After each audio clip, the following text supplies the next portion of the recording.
It's Tuesday, and on Tuesdays, I clean my CPAP equipment. Hi, I'm Melinda. Through Outland, I'm working on consuming less, especially in the area of using gasoline, which this week isn't going too well, but more about that tomorrow.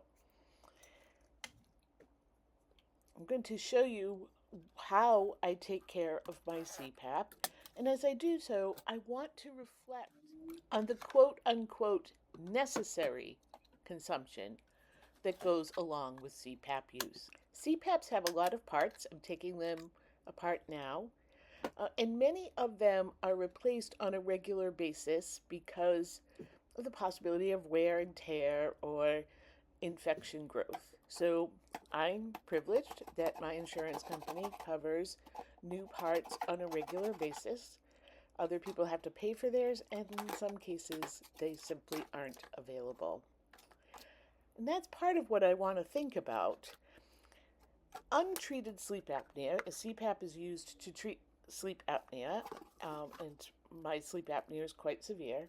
And untreated sleep apnea can lead to a host of medical problems. According to my doctors, these include heart disease, diabetes, obesity, fatigue, and accidents. Some jobs actually require that sleep apnea be treated before people can go back to work. On top of that, people with untreated sleep apnea have shortened lives. So the treatment is extremely important for those who need it. But it does use a lot of resources. In addition to replacing all of these parts regularly, most of which are plastic, um, we used to use distilled water, which comes in plastic jugs. This has been a topic of conversation kind of often on the CPAP Facebook groups I'm in. And we worry about microplastics, we worry about plastic waste. But our health is important to us, so we keep up with our treatments. Of course, again, we're kind of the privileged ones, the lucky ones, because there are places in the world where CPAP treatment is simply unavailable. Poverty and lack of medical care just makes it difficult to provide treatment for sleep apnea along with so many other conditions. So I want to be very grateful for the care that I am receiving.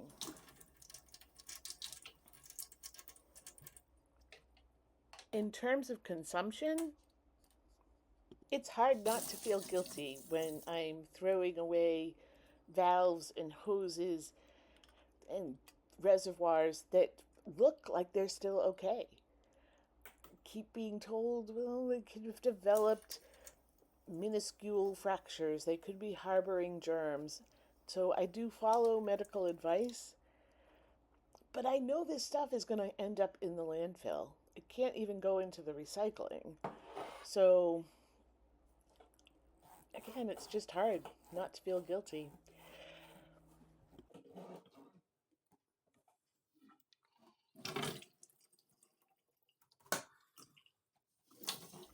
It would also not be a good thing if I didn't take care of myself, if I didn't treat my sleep apnea in accordance with my doctor's orders, because then I wouldn't be able to perform at my best day to day, either for my family or for my regular work or for my volunteer work, and couldn't be there for the kids that I work with on a weekly basis in the same way.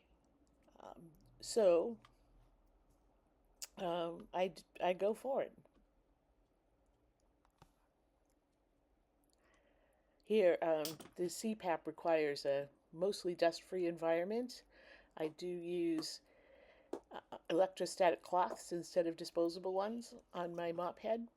Um, try to use electrostatic things as often as possible rather than dusting chemicals.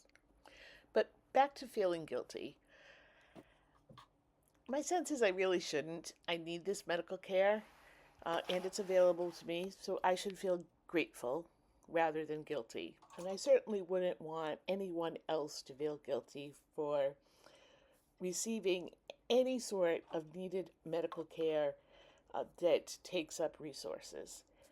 Um, so I'm just going to try to go forward with that, uh, with developing gratitude rather than guilt.